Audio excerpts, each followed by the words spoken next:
Alors voici le troisième volet de cette série sur le royaume de Dieu. Et cette question nous est quelquefois posée: le royaume de Dieu est-il dans votre cœur? Eh bien, répondons à cette question. C'est parti.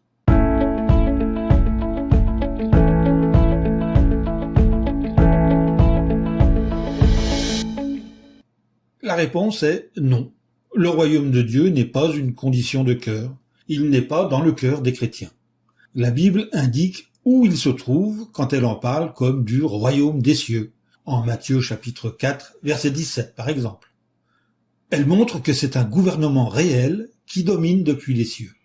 Le royaume de Dieu a des dirigeants, des sujets, des lois et une mission: veiller à ce que la volonté de Dieu soit faite dans le ciel et sur la terre, selon Matthieu chapitre 6, verset 10, et Révélation chapitre 5, verset 10, que nous allons lire. Et tu as fait d'eux un royaume et des prêtres pour notre Dieu, et ils doivent être rois et gouverner la terre. Le gouvernement au royaume de Dieu dirigera les peuples, les nations, les gens de différentes langues de la terre. En Daniel chapitre 7, versets 13 et 14, nous lisons: dans les visions de la nuit, j'ai continué à regarder, et j'ai vu quelqu'un qui ressemblait à un fils d'homme venir avec les nuages du ciel. Et on lui a donné la domination, l'honneur et un royaume, afin que les peuples, nations et gens de différentes langues le servent tous. Je vous invite à lire dans votre propre exemplaire de la Bible l'intégralité de ces versets. Alors, ce gouvernement tient son autorité non pas de ses sujets, mais directement de Dieu.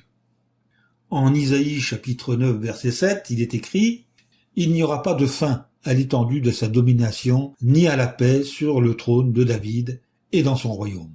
Il sera solidement établi et soutenu par le droit et la justice, dès maintenant et pour toujours. C'est le zèle de Jéhovah des armées qui fera cela. » Jésus a dit à ses apôtres fidèles qu'il le rejoindrait dans le royaume des cieux et siégerait sur des trônes, selon Luc chapitre 22, versets 28 et 30.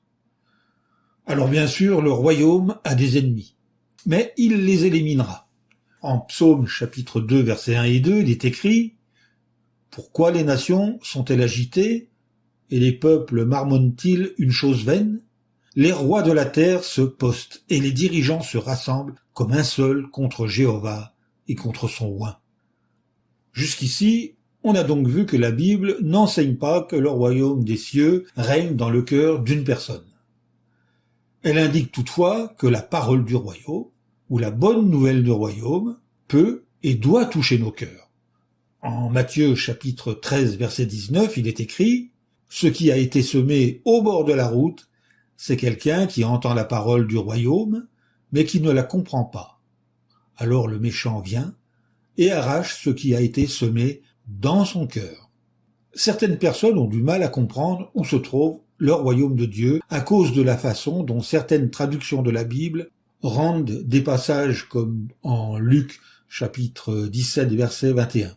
Par exemple, la Bible à la colombe rend ce verset ainsi: « Le royaume de Dieu est au-dedans de vous. » Pour comprendre ce verset correctement, il faut examiner son contexte. Le royaume de Dieu n'était pas dans le cœur obstiné des ennemis de Jésus, qui cherchaient à le tuer. Jésus parlait à des pharisiens, un groupe de chefs religieux qui s'opposaient à lui et qui complotaient de le tuer.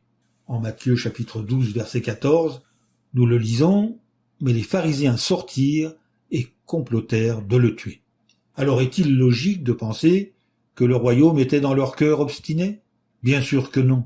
Jésus leur a dit: « Au-dedans, vous êtes remplis d'hypocrisie et d'injustice. » Selon Matthieu chapitre 23, versets 27-28, dans la version Ostorwald.